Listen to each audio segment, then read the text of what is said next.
Hey everyone, welcome back to Top 10 MOCs. This is Mike, we're back. I was on vacation, a bit of a hiatus, but we're back with your favorite episode of the week. I'm showcasing all the coolest MOCs I found in the community recently, and also we're showcasing your fan MOCs that you can submit for the next episode in the link in the description below. But first things first, we have a new update of the Kylo Ren's TIE silencer in our web store by Ace MOCs. That's version 2, upgraded version, and it's about a $200 model with 2,559 pieces. There's a link below if you want to support the channel. Every instructions you buy will support us and the builders we work with, so thank you so much for your support. Coming up with number 10, that's Geneva and Neuschwanstein Castle. I hope I pronounced it correctly, it's a German name. It's a micro build. You guys know me, I like a micro build here and there, pretty much in every episode, and I always find one that inspires. Now this one has some really great things going on. It's a small 12 by 12 model, as you can expect from a micro build, but the first thing that captures your eye is the foliage at the bottom of the castle at that giant hill. Not only we have the new fern pieces here and there, we have the Robin Hood cap here and there as well, and at that green piece in the middle, I believe that might be a jaw of some sort, maybe from Ninjago. You guys tell me in the comment section. I believe I see some broomstick pieces as well, and overall just the variety of the foliage really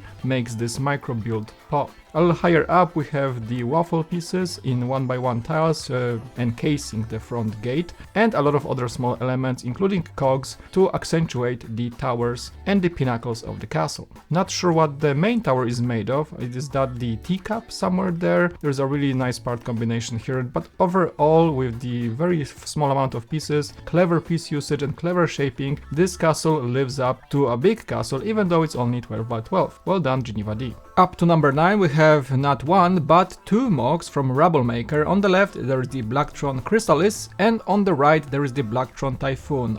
Two similar but distinctively different spaceships from my favorite 90s Lego theme, or maybe next to Ice Planet. Let's check out the Typhoon first. Piece usage, oh my. The curved slope pieces, the long slopes in the front in black, those were introduced with the Porsche 911 Targa set. And also the, I believe, pauldrons for the big figs on the jet inlets or outlets on the side of what seems to be wings. That's just fantastic shaping. Overall, the curves of this set, the kind of studless approach, are really well done. I just love the sleekness of it, and you can feel it's an agile, fast ship with just a single pilot. Kind of like an A-wing from Blacktron, if you will. Now the Crysalis feels more like a bomber, I would say. It has a really cool spine element in the middle with use of the dish pieces in this curved fashion, and oversized engines that seem to be maybe engines or maybe some missile launchers, so this seems to be more of a bomber class. I just like the kind of approach with the same similar bricks and same shaping, but two very distinctively different models of attack ships from Blacktron. And you'd never really see Blacktron in Lego to be kind of this military fashion, but here they kind of get this vibe from Rubblemaker, and I really enjoy it, so well done on these two small but very beautiful MOCs. Number 8 is very unique. It's not a single MOC, it's more like a battle of MOCs between Jonah, Schultz and Max Davidson from the Iron Builder Challenge using the silver bat piece. So Jonah posts Dr. Corgi, Professor of Philosophy, nice one, with the silver bat as the necktie. Absolutely cute MOC, love that one. Then Max posts heel turn MOC with a hilarious wrestling scene with the silver bat used in the chair. That's quite hilarious, and the poor Professor Doggo in the ring there.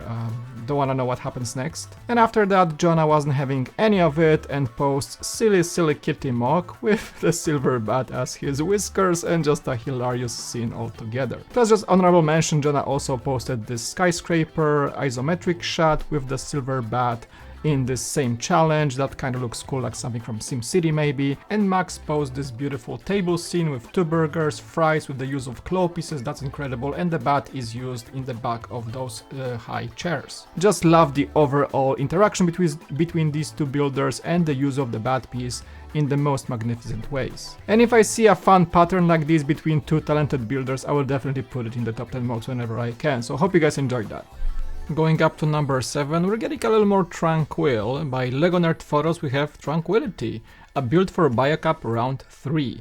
It's an edited photo, for sure, but Legonerdphotos chose a peaceful manatee, just diving around, chilling around, a diver with a very cool build, and the manatee itself is using a lot of these clam pieces. I think I spot some bionicle there, some technique, but just like the piece usage for the shaping of the body of a very distinctive creature is done superbly well. Plus, if you look around the underwater foliage, you might spot a turtle, some seaweed in different colors, just the tranquility of the scene, the greenery of here, and the blue of the ocean is so well done. Here is the before photo in case you wondered how it was taken, and the edit is super clean, so I don't mind at all.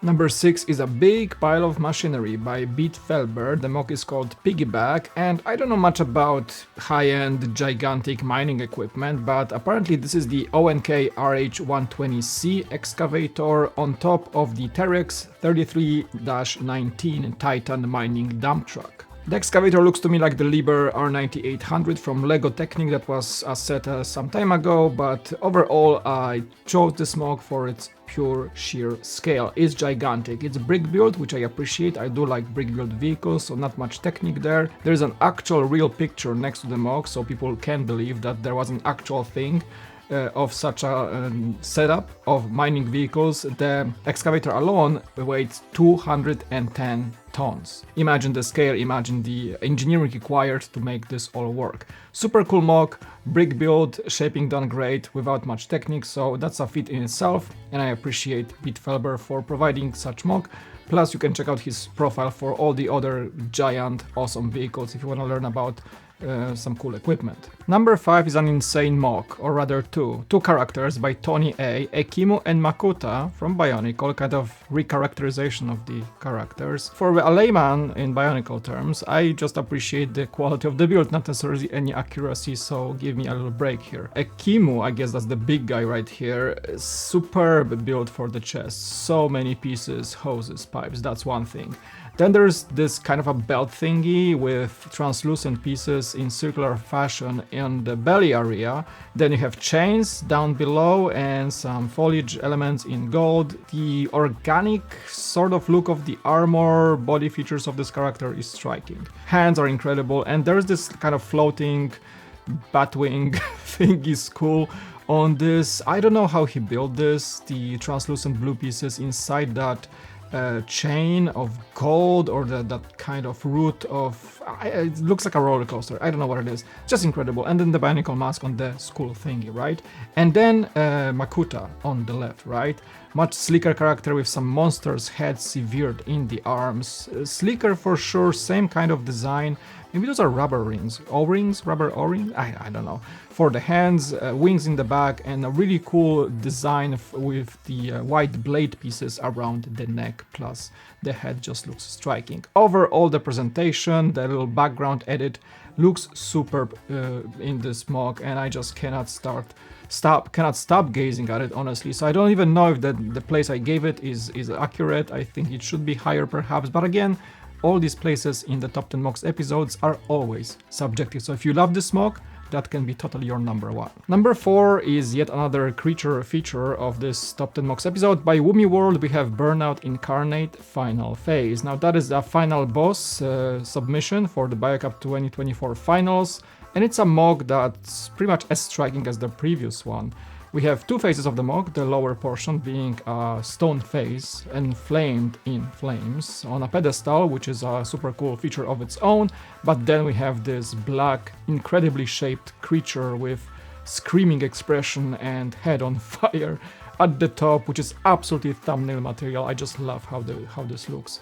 As always, a designer like this would use incredible pieces, and we have shaping and color strikes as well, contrast with flames and stone elements in gray and then black.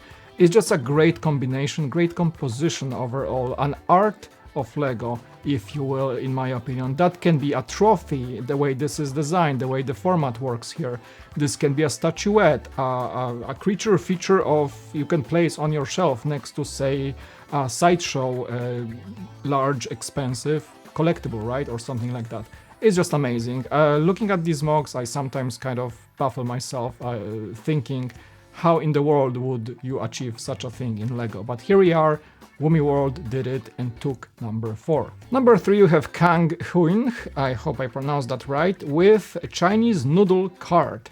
And that is a simple MOC, if you look at it at the first glance, but what took me here, my heart, is the photography, the lighting or the effects, the editing here, just pure brilliance. It's just a really great composition and really great talent shown in capturing LEGO photography. There's plenty of detail on the card, shadows emphasize the scene quite a bit, some stools and a table next to it with some condiments available for you. I believe quite a few custom stickers, however, to make the MOC stand out even more. But I just like the concept, how you can turn something kind of you would see in an Asian town somewhere on an everyday basis and turn this into a piece of art like we have here. Great piece usage all around, great composition, just the weight of the MOC on the card, but also the other elements are quite interestingly made, like the stools with the kind of antenna pieces. That is just so well done. So a new builder I never seen before, but definitely earned a spot in this week's top 10 MOCs. Number 2 by alanboar, Lego Girl with a Pearl Earring. Definitely sounding like a great piece of art, and indeed it is. I think capturing a face expression and features of a human face in such a kind of 2D to 3D mosaic is a very difficult task, and even the shading is done as well with the usage of darker and lighter tan pieces, which is just amazing how the designer understands the principles of painting shades, right? The earring itself of the title is this disco ball half piece, which is an amazing piece usage on its own, and the frame around the painting is done with the balustrade pieces in gold. Just, you know, with the cancellation or postponement of Mona Lisa from Lego, this is what I was looking for in this week's episode, and it's just amazing how the girl's expression can be translated through pretty much just a bunch of simple bricks. Well done. And number 1 is a massive build. You guys know I like massive builds when I see them. That's by Louis Saladrigas, Raid on Ravenspire. And you can immediately tell that this big design is inspired by the Dungeons and Dragons Red Dragon's Tale set. Pretty much the composition is similar on a much larger scale. You have the inn embedded into a rocky mountain at the bottom, a party gathering for helping the citizens here against a giant raven living on the spire, and then many bricks higher than the inn itself is a major development of dungeons and chambers and balconies that the party climbs to get to the spire top and fight the giant raven. There's plenty of pictures that this MOC provides. I'm not gonna show all of them in this episode, the edit would take too long, but you guys can check out the link below to see all the details. It's incredible. I was spending quite some time to kind of pinpointing all the details of the MOC. There's just so many to name, so definitely check out the link below if you want to see all the details. And of course the MOC, to even have a greater striking effect, is using artificial custom third-party lighting to emphasize the sheer grandeur fashion of the scene. Amazing, and I think worthy the number 1 spot for this week's episode. And now for as quick as possible session of honorable mentions. We have Daniel Church with Real Transported Man, the Prestige inspired MOC with custom lighting from Brick Stuff, I believe. Dwalin Forkbird with the Nefertklantzelman. Oh my, that's a hard name to say, but the MOC is even probably harder to pull off with incredible piece usage. Brickland coming with the Baker's Guild, a wonderful medieval inspired MOC. Eero Okkonen not taking the spot in the list this time around, but still slamming with amazing MOCs. Draw Your Sword for the BioCup 2024 final boss team, amazing. Jaifa with Draconis Stomatopoda.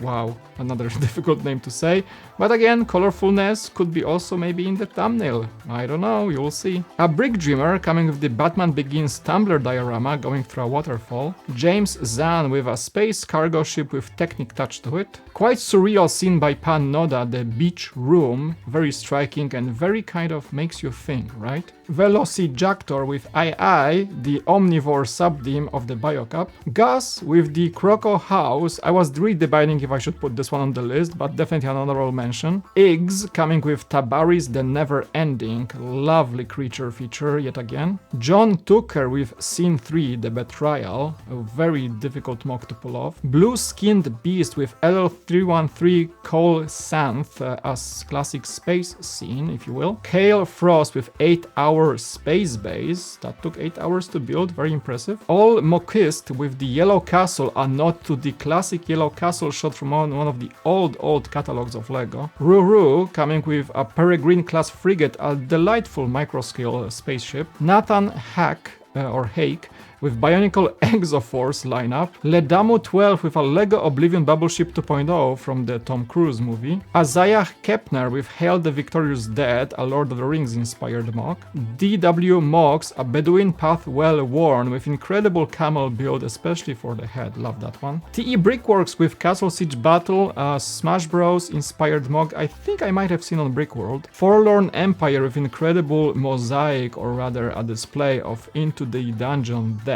Stairway Tales category of the 2024 Summer Joust. Sir Darian with Herbalist's Enchanted Haven, an incredible interior design. Vitus B with Albatross, a spaceship inspired by the artwork of Theo Stylianides. Ted Andes with the big Dragonfly outpost using pieces from the Firefly wings. Nikki Filick with Robo Driller, a mech based of the Rock Raiders theme. Mop Top Trev with Lego Blue Nose sail ship. Marco de Bon with a cute little cube tank, very simple mock but quite fun to see with the new city street elements. And Commander Fox Q, a part of our fan mocks section the other day, comes in with a Lego Platypus Perry. And the last section you've been waiting for, the fan mocks. Thank you for submitting your fan mocks, for following the rules, it makes my life easier. These episodes are intense to produce, I don't have much time, so I appreciate all the help and in following the rules, which make my life easier. Here are your fan mocks for this week's and last few weeks episode. And if you want to submit a fan mock for the next week's episode, please feel free to use the link below.